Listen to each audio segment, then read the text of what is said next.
नमस्कार दोस्तों, स्वागत हमारे YouTube चैनल टारगेट विद भी क्लासेस में। दोस्तों, पिछली वीडियो का नदी घाटी की सभ्यता यानी कि हड़प्पा सभ्यता का ये 5 क्वेश्चन आपसे हमने पूछा था। उसका आंसर आपको कमेंट बॉक्स में देना था। उसको पहले हम इसको सॉल्व करेंगे। उसके बाद चैप्टर नंबर 4 वैदिक काल 1500 ईसा पूर्व से 600 ईसा पूर्व तक की घटनाओं के बारे में जानेंगे। वैदिक काल में कैसे लोग रहते थे, उनका रहन सहन कैसा था, उनका व्यवसाय कैसा था, वो लोग क्या करते थे, वो लोग किसकी पूजा करते थे, उनके राजा क्या होते थे, उनके मुखिया को क्या कहा जाता था, सभा और समिति क्या थे, यहाँ पे हम जानेंगे। उनका समाज कैसा था, इन सब के बारे में हम यहाँ पे पूरी विस्तृत जानकारी करेंगे। उसके बाद में हम 6 MCQ दिया गया दोस्तों, उसको जो है आप लोग सॉल्व करके हमको बताएंगे कमेंट बॉक्स में। तो आइए दोस्तों, बिना देरी के शुरू करते हैं। दोस्तों, बिहार शिक्षक भर्ती के लिए दोस्तों रामबाण है, लेकिन जिस भी एग्ज़ाम में इतिहास हिस्ट्री पूछा जाता है, चाहे वो TGT PGT का एग्ज़ाम हो, चाहे NET JRF का हो, इतिहास का सब में पूछा जाता है। PCS का पेपर हो, लिखने के लिए आ जाता है दोस्तों, इसमें मेंस में भी आ जाता है। तो बिहार शिक्षक भर्ती का दोस्तों नोटिफिकेशन आ गया है, ठीक है। 31,982 पोस्ट 6 to 8 के लिए आई है दोस्तों।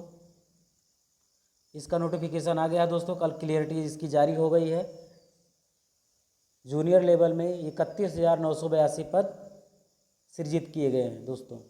तो उसी के समक्ष जो है मैं ये वीडियो लेकर के आया हूँ आपके बीच में। तो आइए दोस्तों, देखते हैं पिछली वीडियो का आंसर। हड़प्पा सभ्यता की इमारतों का आकार कैसा था, वर्गाकार, त्रिभुजाकार, आयताकार या षटभुजाकार। तो सही आंसर है दोस्तों आपका आयताकार। कैसा था? आयताकार। हड़प्पा सभ्यता का समय कब से कब तक था? 2700 से 2450 ईसा पूर्व, 2500 से 1520 ईसा पूर्व, 2450 से 1950 ईसा पूर्व या 2200 से 1850 ईसा पूर्व। तो सही आंसर क्या है दोस्तों, बताइए आप लोग। सही आंसर है दोस्तों आपका ऑप्शन बी। क्वेश्चन नंबर 3, मिस्र की सभ्यता किस नदी के किनारे फली फूली? यानी कि जो मिस्र की सभ्यता है वो किस नदी के किनारे विकसित हुई? ये था दोस्तों आपका नील नदी। मिस्र को नील नदी का वरदान कहते हैं। मेसोपोटामिया की लिपि कैसी थी? क्वेश्चन नंबर 4, ब्राह्मी लिपि थी, शिलालेख पे लिखते थे, या देवनागरी थी, या चित्रात्मक थी? तो मेसोपोटामिया की लिपि जो थी दोस्तों वो थी चित्रात्मक थी। क्या थी? चित्रात्मक। क्वेश्चन नंबर 5, हड़प्पा की सभ्यता कैसी सभ्यता थी? ताम्रयुगीन, कांस्ययुगीन, लौहयुगीन या फिर स्वर्णयुगीन? ये थी दोस्तों आपका कांस्ययुगीन। कैसी थी? कांस्ययुगीन। अब आइए देखते हैं दोस्तों वैदिक काल। वैदिक काल का समय दोस्तों कब से कब तक माना जाता है? ये भी आपसे क्वेश्चन एग्जाम में पूछा जा सकता है। 1500 ईसा पूर्व से 600 ईसा पूर्व तक के समय को क्या कहते हैं? वैदिक काल। 1500 से 1000 ईसा पूर्व को ऋग वैदिक काल, और फिर 1000 से 600 ईसा पूर्व तक के समय को क्या कहते हैं? उत्तर वैदिक काल। क्या कहते हैं? उत्तर वैदिक काल।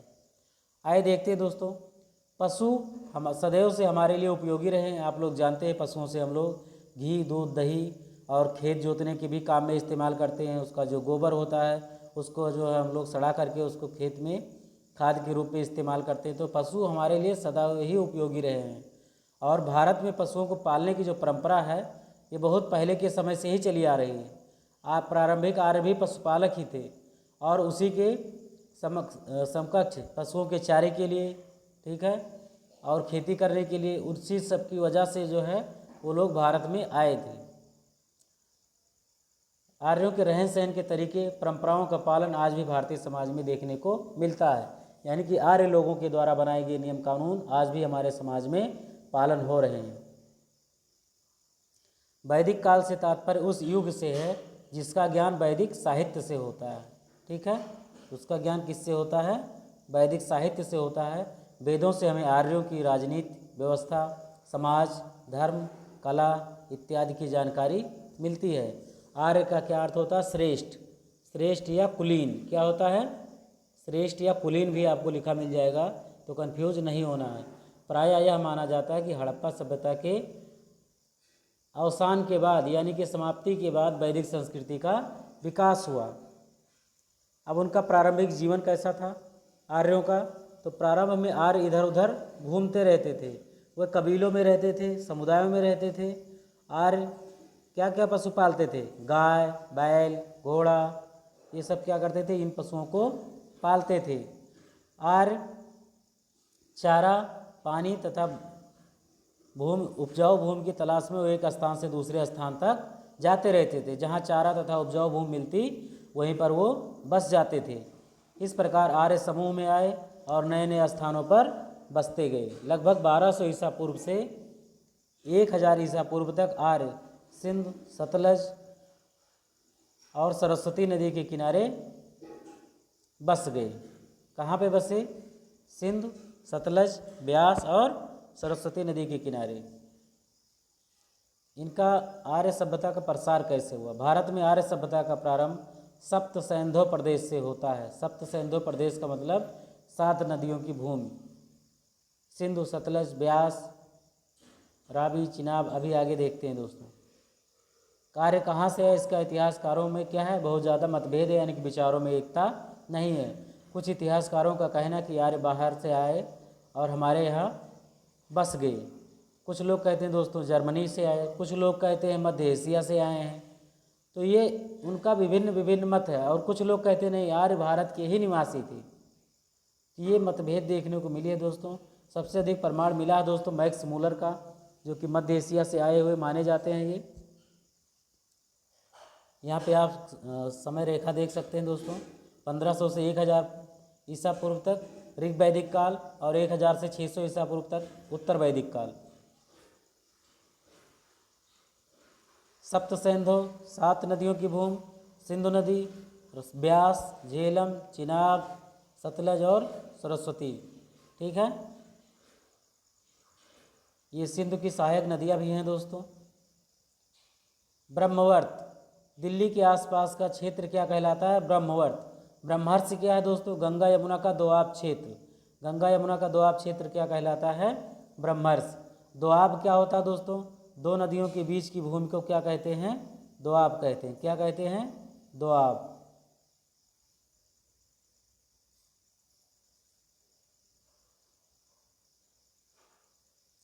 आर्यावर्त क्या दोस्तों? अगर फर्स्ट, सेकंड, थर्ड को मिला दिया जाए इन तीनों को तो ये आर्यावर्त कहलाता है। हिमालय से विंध्याचल तक का क्षेत्र क्या कहलाता है?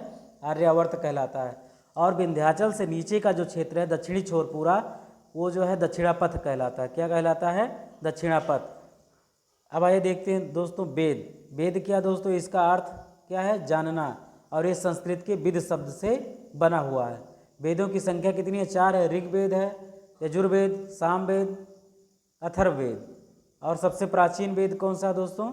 तो सबसे प्राचीन वेद है आपका ऋग्वेद। क्या है? ऋग्वेद। ऋग्वेद में विभिन्न देवताओं को संबोधित प्रार्थनाएं हैं और उन्हें ऋचा कहा जाता है, यानी कि उनकी स्तुति एवं पाठ की संकल्पना की गई उसमें, उसको पिरोया गया। कहाँ पे? ऋग्वेद में। क्वेश्चन पूछा जाएगा। ऋग्वेद में कितने भाग हैं? 10 भाग हैं, जिन्हें मंडल कहते हैं। प्रसिद्ध गायत्री मंत्र कहाँ पे उल्लेख किया गया है? ऋग्वेद में। कहाँ पे है? ऋग्वेद। इसमें कंफ्यूज नहीं होना है दोस्तों, जिसका आज भी धार्मिक अवसरों पर इसका उल्लेख किया जाता है, उसका उच्चारण किया जाता है। सामवेद में भारतीय संगीत के सप्त स्वर। ठीक है, तो सामवेद में किसकी जो है उल्लेख किया गया है? संगीत का। किसका? संगीत का। इसमें सारे गामा का वर्णन है। यजुर्वेद में यज्ञ के बारे में बताया गया है और उसके करने के क्या मेथड्स हैं, क्या विधि है, उसके बारे में भी बताया गया है। अथर्ववेद में तंत्र, मंत्र, वशीकरण, ठीक है, औषधियों के बारे में, जादू टोने का वर्णन किया गया है। ये दोस्तों दिया गया है गायत्री मंत्र। ओम भूर्भुवस्वः तत्सवितुर्वरेण्यं भर्गो देवस्य धीमहि धियो यो नः प्रचोदयात्। हे विश्व निर्माता, तुम्हारे पापनाशक ज्योतिपुंज से हमारा उद्धार हो। तुम्हारे आलोक स्पर्श से हमारी बुद्धि सदैव सही दिशा में संचालित होती रहे। ये था दोस्तों गायत्री मंत्र। इसका जो है उल्लेख, आलोक का मतलब होता है प्रकाश से, तुम्हारे ज्योतिपुंज से हमारा उद्धार हो, हमारी बुद्धि क्या हो? सही दिशा में संचालित होती रहे। तो यही है गायत्री मंत्र। और वैदिक साहित्य को, वैदिक सभ्यता को इतिहासकारों ने 2 भागों में विभाजित किया है। एक है ऋग वैदिक काल लगभग 1500 से 1000 ईसा पूर्व, और दूसरा है उत्तर वैदिक काल लगभग 1000 ईसा पूर्व से 600 ईसा पूर्व तक के समय को उत्तर वैदिक काल कहा जाता है। आर्यों के जन कौन थे दोस्तों? आर्य कबीलों में रहते थे, समूहों में रहते थे। इन कबीलों का नाम मुखिया के नाम पे होता था। ठीक है, इन कबीलों को जन कहा जाता था। और जन के प्रमुख को क्या कहते हैं? राजा कहते हैं। क्या कहते हैं? राजा। वेदों में हमें पुरुजन, यदुजन, तुर्वसजन, भरतजन जैसे कई जनों का उल्लेख मिलता है। ऋग्वेद में राजा को जन का स्वामी बताया गया है और उसे जन का रक्षक कहा गया है, यानी कि लोगों की रक्षा करने वाला। एक जन में कई विष होते थे। इसके मुखिया को विषपति कहा जाता था। क्या कहा जाता था? विषपति। कई ग्राम मिलकर क्या बनाते थे? विष बनाते थे। ठीक है, जन के प्रमुख को राजा, विष के प्रमुख को विषपति। एक जन में कई विष होते थे, कई विष में, और फिर एक विष में कई ग्राम होते थे, और एक ग्राम में बहुत सारे कुल होते थे, परिवार रहते थे, कई घर होते थे। ठीक है, ऐसे इसका वर्णन किया गया। ग्राम के मुखिया को ग्रामीणी, कुल के मुखिया को कुलप और गृह के मुखिया को ग्रामीणी कहा गया है।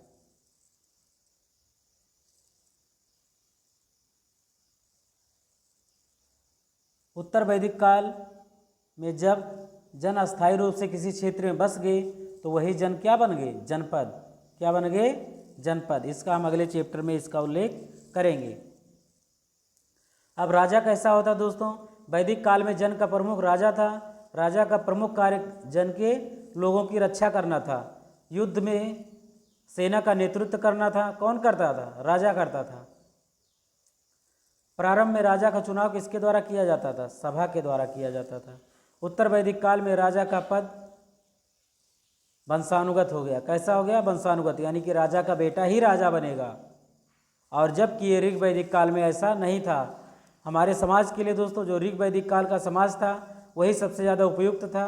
उत्तर वैदिक काल में बहुत सारे उसमें वर्ण व्यवस्था लागू कर दी गई, जबकि प्रारंभिक वैदिक काल में ये सब, ऋग वैदिक काल में ये सब नहीं होता था। जो भी काम करता था उसको व्यवसाय के आधार पर उसको नाम दे दिया जाता था। लेकिन इसमें वर्ण व्यवस्था हो गई, यानी कि जो उसका बेटा है उसके बेटे के भी बेटा वही काम करेगा जो उसका पिता काम करता था। जबकि उत्तर वैदिक काल में यही सारी सिस्टम संचालित था। लेकिन ऋग वैदिक काल में ये सारी घटनाएं नहीं होती थी। अपने चॉइस के आधार पर, अपनी रुचि के आधार पर वो क्या करता था? अपने व्यवसाय को अपना सकता था। उत्तर वैदिक काल में राजा का पद पूर्णतः वंशानुगत हो गया। राजा को व्यापार के अधिकार प्राप्त थे। राजा पर नियंत्रण रखने के लिए क्या करती थी? सभा और समिति नामक दो संस्थाएं थीं। किसी समस्या को सुलझाने के लिए सभा होती थी। ठीक है, सभा में 70-80 लोग बैठते थे। उनमें से 5-6 लोग विशेष आसन में बैठते थे जो उन सभी लोगों की बातों को सुनते थे और फिर नियम कानून बनाते थे। आसन में बैठने वाले लोग राजन्य होते थे, यानी कि राजा के ही लोग होते थे। वह या तो अपनी उम्र, अनुभव, शक्ति, योगदान के कारण प्रमुख थे, या फिर अन्य लोगों की अपेक्षा उनके पास क्या थी? अधिक गाय थी, घोड़े थे, रथ थे, यानी कहने का मतलब वो अधिक समृद्ध थे। इसी कारण उनको राजन्य में शामिल किया जाता था। प्रमुख लोगों के अलावा बाकी लोग विष कहलाते थे। क्या कहलाते थे? विष कहलाते थे। सभा में समस्या रखी जाती थी और सभी लोग मिलकर क्या करते थे? समस्या को सुलझा लेते थे। अब यहाँ पे देखिए दोस्तों, दिया गया है पहेली। अपने गांव की समस्या को सुलझाने के लिए आप क्या करेंगे? एक पंचायत बुलाएंगे, ठीक है, उसमें प्रधान जी होंगे और उनके द्वारा चुने गए मेंबर होंगे। फिर वही सारे लोग समस्याओं को सुन करके फिर क्या करेंगे? उस समस्या का सॉर्ट आउट कर देंगे, उस समस्या को सुलझा लेंगे। हमारे समाज में किन लोगों की सलाह को ज़्यादा महत्व दिया जाता है? जो प्रमुख होते हैं, प्रधान होते हैं, सरपंच होते हैं, उनकी बात को अधिक महत्व दिया जाता है, या फिर पंचायत के जो लोग मेंबर होते हैं उनकी लोगों की बातों का अधिक महत्व दिया जाता है? अभी घर में ही हो तो उसको किसको महत्व दिया जाएगा? घर के मुखिया को दिया जाएगा। राजा का शासन कैसे चलता था? जन का खर्च चलाने के लिए राजा जन के लोगों से उपहार प्राप्त करता था। उसको उपहार को क्या कहते हैं? बलि कहा जाता था। क्या कहा जाता था? बलि। बलि के रूप में राजा क्या प्राप्त करता था? अनाज, घी, वस्त्र, घड़ा, आभूषण, गाय, ये सारी चीज़ें प्राप्त करता था। और राजा को जितनी आवश्यकता होती थी उतना अपने पास रख लेता था। फिर नहीं तो क्या करता था, वो जनता के बीच में ही वो क्या कर देता था, उसको वापस कर देता था ज़रूरतमंद के हिसाब से लोगों को। इससे राजा तथा प्रजा के बीच बहुत घनिष्ठ संबंध थे, बहुत घनिष्ठ रिश्ते होते थे। मान लो कोई युद्ध हो गया दोस्तों, तो युद्ध के बाद भी क्या होती थी, सभा होती थी। क्या होती थी, सभा। युद्ध के बाद भी एक सभा होती थी।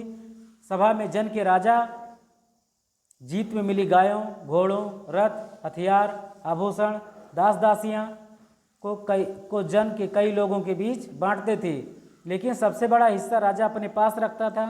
फिर राजन्यों और ब्राह्मणों को हिस्सा मिलता था।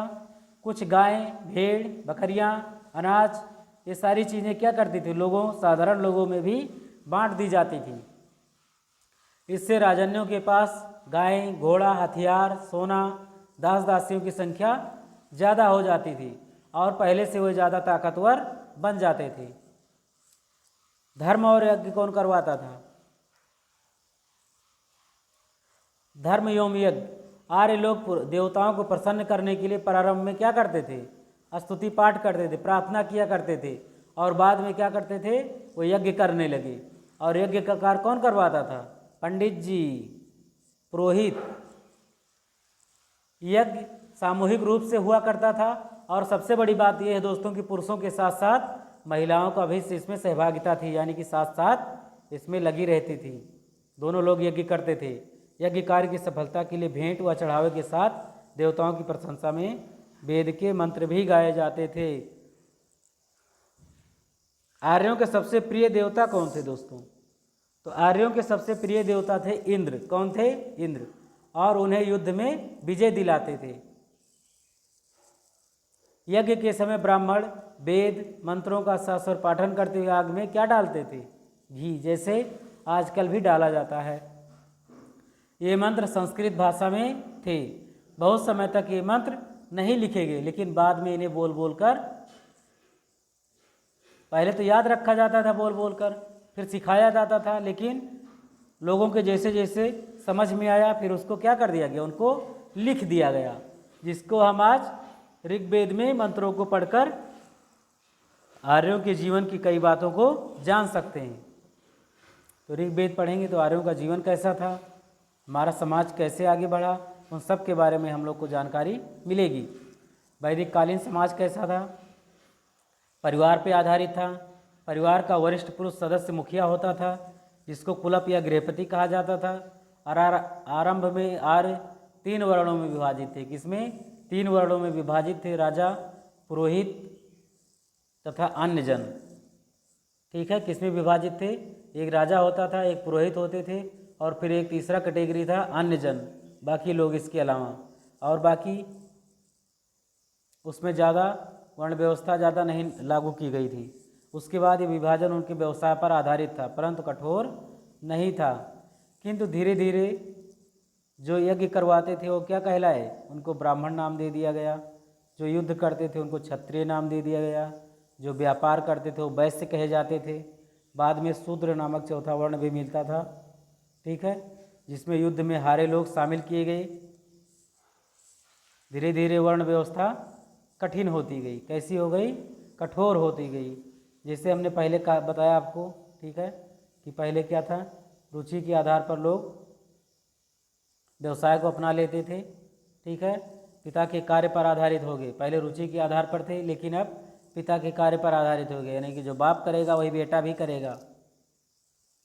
परंतु योग्य व्यक्ति अपनी योग्यता के बल पर कोई भी पद प्राप्त कर सकता था। इसके लिए काफ़ी मेहनत करना पड़ता था, क्वालिटी दिखानी पड़ती थी। महिलाओं को समाज में उच्च स्थान प्राप्त था। ये क्वेश्चन बहुत इंपॉर्टेंट है दोस्तों। वेदों से हमें लोपा, मुद्रा, घोषा, सची, इन सब महिलाओं के नाम मिलते हैं। आर्यों के पास घास फूस तथा मिट्टी के बने मकान होते थे। आर्य लोग दूध तथा उससे बने पदार्थ, दधी।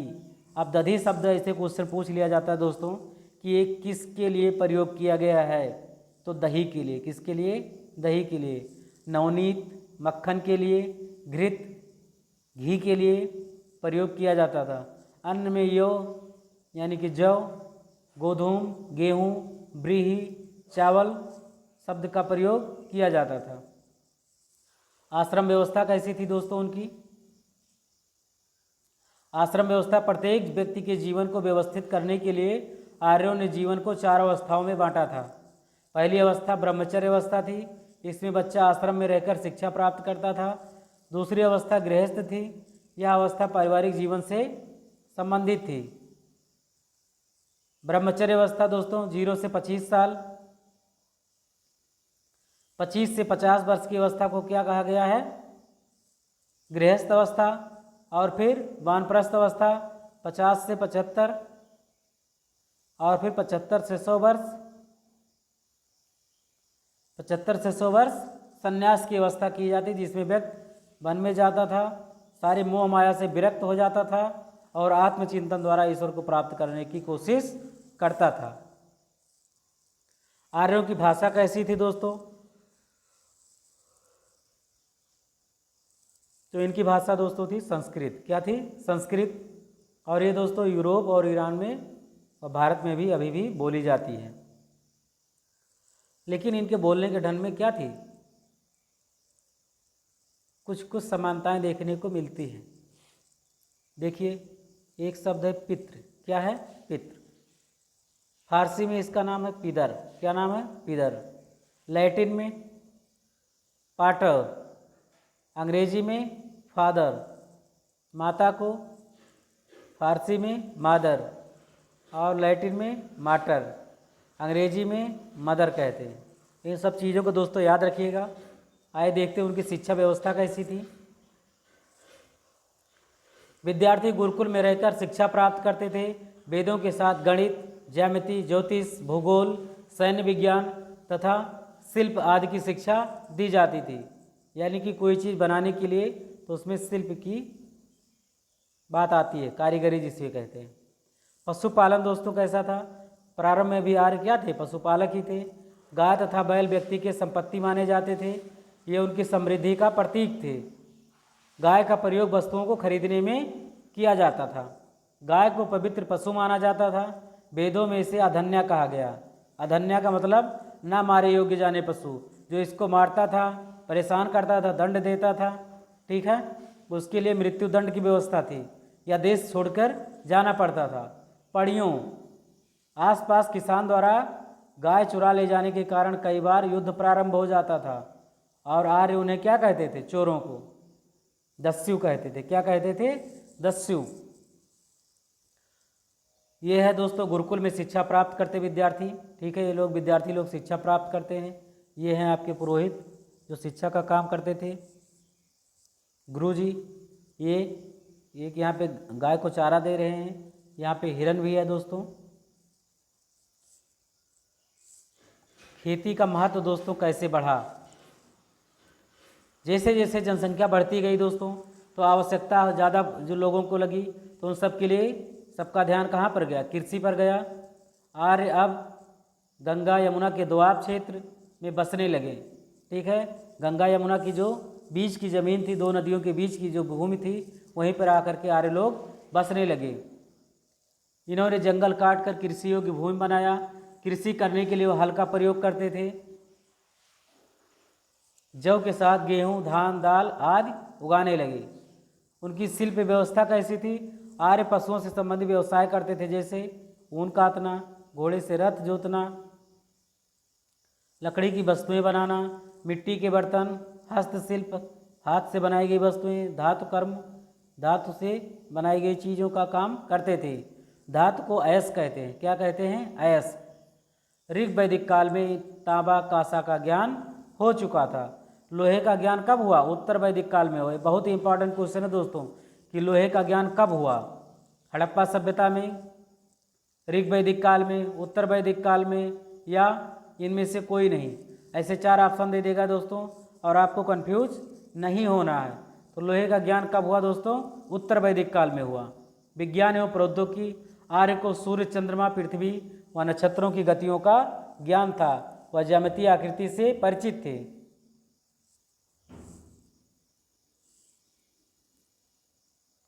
ऋग वैदिक काल से उत्तर वैदिक काल में क्या परिवर्तन आया, देखिए दोस्तों। तो ऋग वैदिक काल का जीवन गतिशील था, यानी कि अस्थाई नहीं था, और उत्तर वैदिक काल में जीवन कैसा हो गया, अस्थाई हो गया। राजा का पद वंशानुगत नहीं होता था ऋग वैदिक काल में, और राजा का पद इसमें क्या हो गया, वंशानुगत हो गया, यानी कि राजा का बेटा ही राजा बनेगा। यहाँ पे वर्ण व्यवस्था नहीं थी दोस्तों। अपने रुचि के आधार पर लोग क्या कर लेते थे, व्यवसाय को अपना लेते थे, उसी वर्ण में शामिल हो जाते थे। लेकिन यहाँ पर उत्तर वैदिक काल में वर्ण व्यवस्था लागू हो गई कि तुम जिस कैटेगरी में आते हो, शूद्र हो तो तुम शूद्र ही रहोगे जीवन भर, ब्राह्मण हो तो ब्राह्मण ही रहोगे, वैश्य हो तो वैश्य ही रहोगे। ऐसी सारी व्यवस्थाएं हमारे समाज में उत्तर वैदिक काल में विद्यमान हो गई। महाकाव्य की रचना देखिए दोस्तों। रामायण और महाभारत दो प्रसिद्ध महाकाव्य हैं। रामायण की रचना महर्षि वाल्मीकि जी ने संस्कृत भाषा में किया था, और इस ग्रंथ में कौशल के राजा दशरथ के पुत्र मर्यादा पुरुषोत्तम राम के आदर्श जीवन और कार्यों का वर्णन किया गया है। आज भी रामचंद्र जी के जीवन पर आधारित रामलीलाओं का आयोजन किया जाता है। ये देखिए दोस्तों, भगवान राम जी रावण को मार रहे हैं, ठीक है, और एक बुराई पर अच्छाई की जीत को बताया जाता है। ये महाभारत की रचना किसने किया था, महर्षि वेद व्यास जी ने किया था। इस महाकाव्य में कुरु वंश के कौरवों तथा पांडु वंश के पांडवों की कथा मुख्य रूप से कही गई है। महाभारत का युद्ध भी इसी में वर्णन किया गया, सारी चीज़ है दोस्तों। और भी जानिए दोस्तों, लोहे की खोज कब हुई थी, उत्तर वैदिक काल में हुई। कब हुई, उत्तर वैदिक काल में।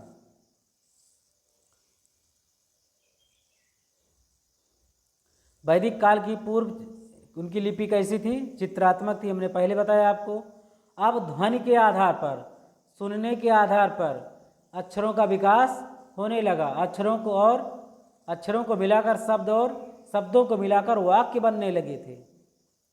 ब्राह्मण ग्रंथ क्या दोस्तों, इनकी रचना यज्ञ के विधान क्रियाओं को समझने के लिए की गई। प्रत्येक वेद के अपने अपने क्या हैं, ब्राह्मण ग्रंथ हैं। उपनिषद क्या थे दोस्तों, उपनिषद को वेदांत भी कहा जाता है, और इनकी संख्या कितनी थी, 108। कितनी थी, 108। इंपॉर्टेंट क्वेश्चन दोस्तों, 4 ऑप्शन बना के दे देगा और आप बोल जाएंगे।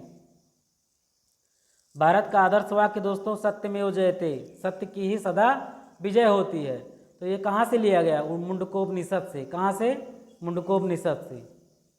आइए देखते हैं दोस्तों क्वेश्चन नंबर 5 क्वेश्चन 6 क्वेश्चन इसमें हमने शामिल किया है। इसको आपको इसका आंसर कमेंट बॉक्स में बताना है कि इसमें से कौन सा ऑप्शन सही है। तो जन के प्रमुख को क्या कहा जाता था, कुलप, विस्पति, समित या राजा। इन 4 ऑप्शनों में से आपको बताना है कि ये कौन सा सही है। क्वेश्चन नंबर 2, सत्यमेव जयते शब्द कहाँ से लिया गया है, कठोपनिषद से, ऋग्वेद से, मुंडकोपनिषद से या फिर यजुर्वेद से। तो सत्यमेव जयते शब्द कहाँ से लिया गया है। क्वेश्चन नंबर 3, गायत्री मंत्र का उल्लेख किस वेद में मिलता है, सामवेद, यजुर्वेद, ऋग्वेद या फिर अथर्ववेद। बताइएगा दोस्तों। क्वेश्चन नंबर 4, गोधूम शब्द किस अनाज के लिए प्रयोग हुआ है, जौ, चावल, गेहूं या फिर दाल। क्वेश्चन नंबर 6, उपनिषद की संख्या कितनी है, 104, 112, 108 या फिर 100। उपनिषदों की संख्या कितनी दोस्तों, अभी हमने आपको बताया। अधन्या शब्द किस पशु के लिए प्रयोग किया गया है, बकरी, हिरन, भैंस, गाय या घोड़ा भी दे देगा दोस्तों, बैल दे देगा, ठीक है। ऐसे कई भी ऑप्शन बना करके दे देंगे।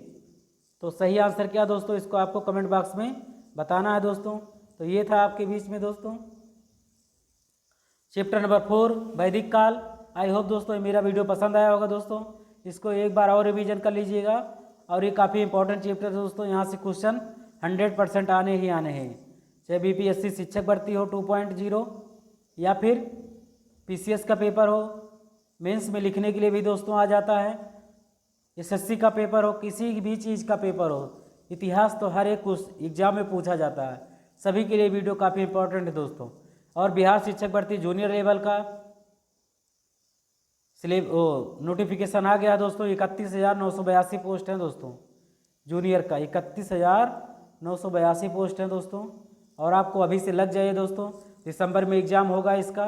बिहार बहुत ज़्यादा समय नहीं देता है परीक्षा करवाने के लिए, तो आप सभी लोगों को जुट जाइए दोस्तों, और ये उस सिलेबस के अकॉर्डिंग ही आपकी तैयारी कराई जा रही है दोस्तों। तो ये था दोस्तों आपके बीच में चैप्टर नंबर 4। जल्द ही दोस्तों नए वीडियो में मिलेंगे चैप्टर नंबर 5 में। तब तक के लिए जय हिंद दोस्तों। Thanks for watching.